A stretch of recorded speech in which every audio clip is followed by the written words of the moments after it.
আপামর ছাত্র জনতার উপর ইতিহাসের বর্বরোচিত চালিয়েছে। আপনারা জানেন 2009 সালে বিল গেটসের মাধ্যমে এদেশে দেশপ্রেমিক নাগরিকদের করা হয়েছে। 2013 সালের 28 ফেব্রুয়ারি আল্লামা দেলোয়ার হোসেন সাঈদীর রায় পরবর্তী সারা দেশে সংগঠিত হয়েছিল। 2013 সালের 5 মে শাপলায় আমাদের এদেশের মাদ্রাসা শিক্ষার্থীদের উপর এবং সংগঠিত হয়েছিল।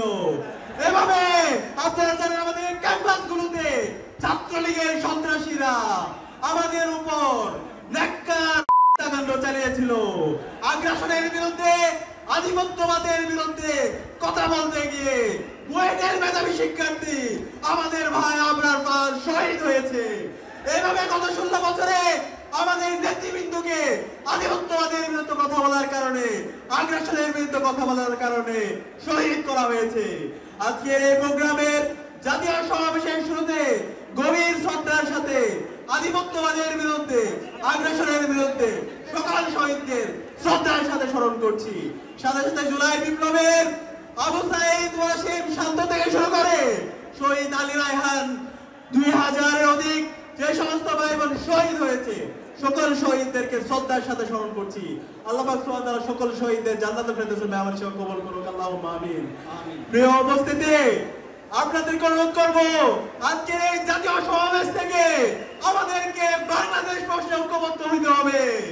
দেশের স্বাধীনতা, সার্বভৌমত্ব, অখণ্ডতার প্রশ্নে, বৈষম্যহীন বাংলাদেশ বিনির্মাণ করার প্রশ্নে আমাদেরকে ঐক্যবদ্ধভাবে কাজ করে যেতে হবে। সেই লক্ষ্যে আজকে বাংলাদেশ জামাত ইসলামী যে 7 দফা আমাদের সামনে নিয়ে এসেছে, সেই 7 দফা বাস্তবায়ন না হওয়ার আগ পর্যন্ত আমাদেরকে আরেকটি বিপ্লবের ডাক দিতে হবে। আমরা কি প্রস্তুত আছি? আগামীর বিপ্লব হবে ইসলামের বিপ্লব ইনশাআল্লাহ। আগামীর বাংলাদেশ হবে ইনসাফের বাংলাদেশ।